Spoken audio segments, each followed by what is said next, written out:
Candidates for county treasurer, both have agreed to a televised debate here on Channel 3 on October 2nd. Liza? A Worcester church held a service tonight to recognize the plight of the burnt churches in the South. Several area churches got together to plan this special benefit, and the result was a truly moving event.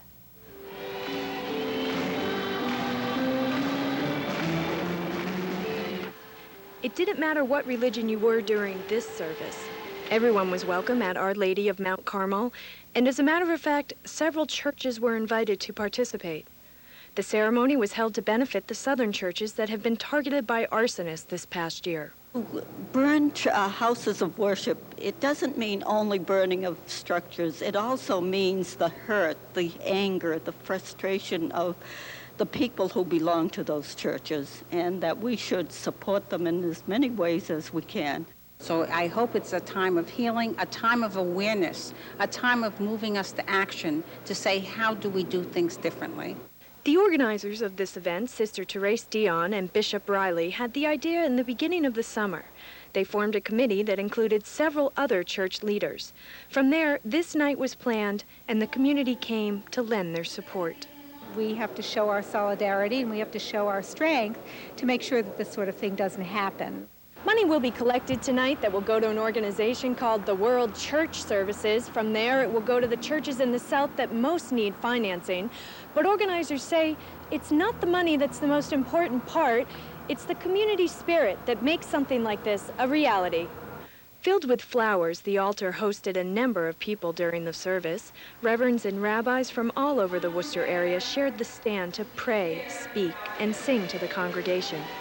And in a moment filled with heavy sorrow, 55 candles were brought to that altar, each one representing a burnt church.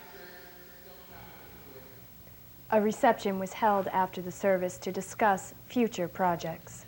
The congressional race between incumbent Peter Blute and opponent Jim McGovern got down and dirty today after Blute's office accused McGovern of lying. Started out as an innocent article in the Auburn News, a routine political piece on Jim McGovern gave his views on several subjects, such as the budget, health care, the minimum wage, and education. And that's where McGovern got into trouble, according to Peter Blute's campaign manager, Mark DeCourcy. The article said McGovern claimed Blute went to college on government loans, but DeCourcy says that's not true, and now it's become an issue. Well, unfortunately, Mr. McGovern chose to start this campaign by lying about Peter Blute. Well, most people around here know that Peter Blute worked hard and earned a full athletic scholarship to play football at Boston College. And there were no government loans involved, although Mr. McGovern insists that there were. McGovern now says he was misquoted, and all he was pointing out was that Newt Gingrich and Peter Blute voted for student loan cuts. Peter Blute voted for the cuts in education, voted to deny thousands of young people in this district student loans, and I strongly disagree with him. But DeCourcy claims that's not true either. The real story here is that Jim McGovern got caught in a lie by accusing Peter Blute of cutting student loans, and that's not the case. Everyone knows that the student loan program is going up 50% over the next 7 years. McGovern says he hopes the race can continue now without this issue being blown out of proportion. McGovern also says the Auburn News will print a retraction in next week's paper. He also told Newswatch 3 that he is ready to debate Congressman Blute any time, and his office was planning to issue a challenge tomorrow. Good evening, I'm Martin Morenz. And I'm Margie O'Brien. Worcester Mayor Raymond Mariano and city officials toured Indian Lake tonight. The tour was part of the mayor's pledge to visit all corners of Worcester and listen to people's concerns. Newswatch 3's Liza Benedict went along for the cruise and has this report. This time, instead of needing his walking shoes, the mayor needed his boating shoes. For the 18th annual Mayor's Walk, city officials boarded boats for a tour around Indian Lake. The focus was on watershed issues, with the main concern being the storm waters from the street that run off into the lake, affecting water quality.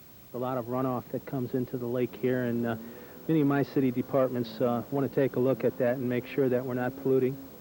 And sort of listen basically tonight, more than explaining to people what we think. We want to hear from them. We want to hear from the neighbors, the people that really enjoy this lake and use it every day, the boat swim. It's a close-knit community here on Indian Lake. Residents are proud to point out the improvements that have been made. but they're still looking for more to be done. And that's where the mayor comes into the picture.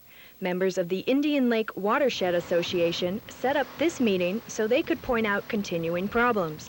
Once Mayor Mariano knows what's wrong, he takes it from there. I don't know of a better way to understand the problems that we have in the community than to see them firsthand. I also don't know a better way to deal with the problems than to bring all the people who are supposed to respond, put them in the same room, or in this case on the same boat, and let them look at it and see it firsthand. Then we all know what we're dealing with. Members from the Lake Association have incorporated some of their own improvements to the area already.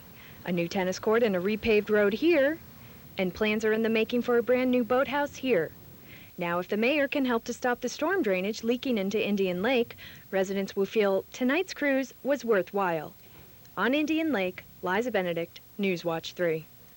After the ride around the lake, the mayor headed over to the Nelson Place School to talk about education and neighborhood concerns with residents there. Marching news for the Green Hill Park. The plans to improve it are off and running thanks to a government grant. Newswatch 3's Liza Benedict was there for a meeting on the future of the park.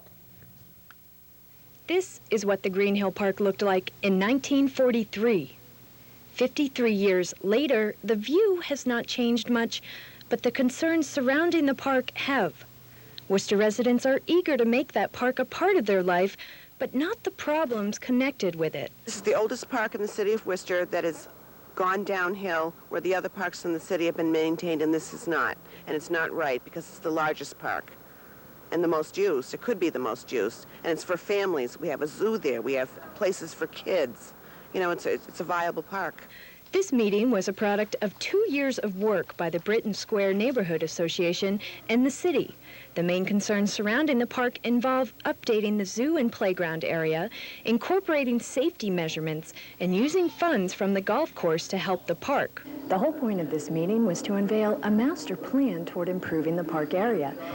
This is the first time the public's heard about it, and the district councilor is optimistic about their support. What we're going to do is we're going to try to figure out, well, how are we going to repair these areas and how we're going to improve aesthetically what Green Hill Park looks right now. I mean, I'm sure you've been up there, and it needs a lot of work, and I think we're going to put everything on the table, and we're going to try to correct it to make it the beautiful park that it was many, many years ago. If you're wondering how these changes will be paid for, Mike Parado has some great news. Are you telling me that Green Hill Park has $190,000 of federal money that is coming toward it, and this is definite? That's for sure. And if this group gets what they want, these kids may soon be playing in Green Hill Park. In Worcester, Liza Benedict, Newswatch 3. A community service project called Renew the Zoo will be held on October 5th. Volunteers are needed to repair, paint, and plant gardens. You can get involved through the Worcester Shines Group. I'm Margie O'Brien. Massachusetts hospitals released an alarming report today on the issue of free health care. The new study says Bay State hospitals are hurting financially from providing free care to uninsured people. The report blames the increase in the number of residents who can't afford insurance and changes in the way hospitals are paid. Hospitals are estimating a loss of over $300 million a year. But without that free care, hundreds of thousands of Bay Staters could be left out in the cold. In part one of her two-part series, Newswatch 3's Liza Benedict looks at how Worcester residents deal with this very serious health care concern.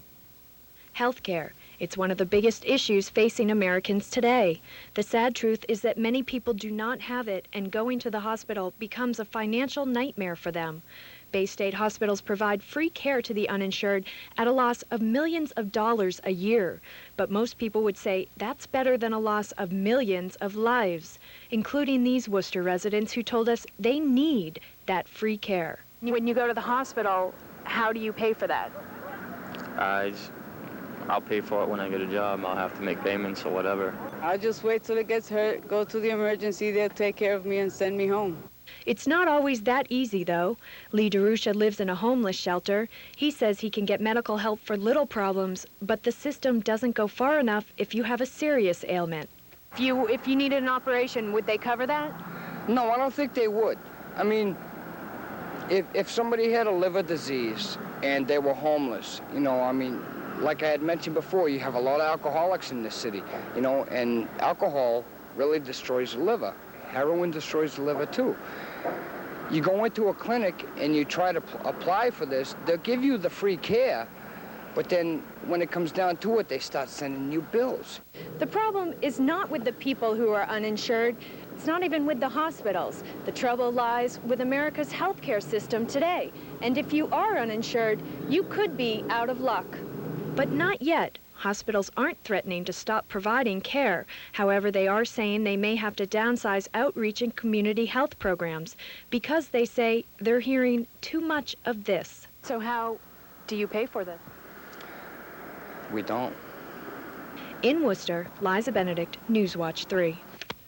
Tomorrow night, Liza will bring you an angle from the other side of this theme. Earlier this evening, we brought you part one of a two-part series on hospitals and free health care. Newswatch 3's Liza Benedict joins us to tell us with more on the growing health care crisis. Liza? Martin, this is a serious problem. There are too many people in America today who don't have health insurance. In part one, we talked to Worcester residents who are in the scary situation of not having health insurance. Massachusetts hospitals provide free care for the uninsured, but a new study shows the cost of that service is becoming unbearable. Hospitals are forced to swallow a loss of over $300 million a year. Tonight, we take a look at how this healthcare concern is affecting those in the medical profession. It's a catch-22. People who can't afford insurance desperately need free health care. But hospitals are bearing most of that burden of uncompensated care costs. The Massachusetts Hospital Association is asking for insurance companies to share in that responsibility. If they don't, the MHA is afraid financial difficulties may force them to cut outreach and community health benefit programs that generally help those uninsured. And that is a solution most medical personnel want to avoid. The cost would be less access to health care, and I think that's not what people want to do. I think that you would find that few people are willing to really deny access to health care for the uninsured. Bob Freitas is the Director of Emergency Medical Services for UMass Hospital. He says a solution lies in better management. Every healthcare institution and every ambulance service should be looking at their bottom line, as we do. And it is a problem, as the MHA document states, and we will have to work together with the state, with insurers, to try to figure out an equitable solution to this dilemma so that the burden isn't unfairly placed on ambulance services that work through hospitals or for hospitals themselves. Part of the problem is that the number of uninsured people grows by 10% every year. And if this trend continues, by the year 1998, the cost of free health care will be $630 million. But UMass emergency doctors say that's not the issue here. The need to take care of these people is very simple, that we need to continue providing the care and see how we can continue to do that. At this point in time, this institution, as well as all the rest of them in this area, but this one in particular provides lots of free care, and we're going to continue doing that as long as we can. And for those people who rely on that care, that needs to be a long time. In Worcester, Liza Benedict, Newswatch 3. More than 700,000 Bay State residents do not have health insurance. Unless a solution is found to share that free financial burden with the hospitals, the uninsured will be the ones who will be affected. And how might they be affected, Liza? Well, certain ways they might cut back on outreach and health benefit programs. They might even cut back on closing hospitals. Okay, it's an important issue for the Mariano was held at the Worcester Club last night, but the event was marked with a demonstration by the city's police officers. Newswatch 3's Liza Benedict tells us why. Worcester's police officers braved the cold to get their point across to the mayor. They're upset that their contract negotiations with the city have stalled, so they're picketing the mayor's fundraiser in hopes of getting Mayor Mariano to see their side. We hope this brings a message to the citizens of the city, and that the mayor has he's very influential with the city council. We feel that he has a strong message to send to the citizens. He should support the police, help us resolve our stalemate between the city and the police union, which is settled the contract. It's a peaceful demonstration. These officers are just trying to bring some attention to their concerns. And even though it's mostly the city manager's job to deal with contract negotiations, these officers felt the mayor could be doing more to help. Promises have been made and promises haven't been kept. We've been told things that we're going to be forward to the point where it has just come to a complete halt. And we feel that the mayor is more than one vote. And for him to come back from that is a responsibility that he has to realize that we're not going to stand here and allow it. Police officers do a very, very good job, and they work under very trying conditions. I respect them. I don't blame them at all for trying to get someone's attention and to raise the public's awareness of the issues that are important to them. But while the mayor is supportive of the officers' actions here, he also says it's not up to him to complete contract negotiations. In our current form of government, the city manager has all of that power and authority, and the council and the mayor have none of it. I've met with the union leadership. I've told them my position on it, and they've told me what the issues are. We've chatted about that, and my door is open to them, and I'm happy to talk to them at any time. But I have no authority over it. The manager controls the shots, and he gets to say what happens and what doesn't. Right now, negotiations are in arbitration. A third party is looking at the contracts to find some middle ground that can be agreed upon. Both sides are hopeful for a quick solution. In Worcester, Liza Benedict, Newswatch 3. The officers say unless an agreement is reached soon, they plan to hold more demonstrations. News Worcester County, Newswatch 3. Today's cold weather didn't keep Worcester County residents from celebrating New Year's Eve. And a very special procession in downtown Worcester helps to welcome in 1997.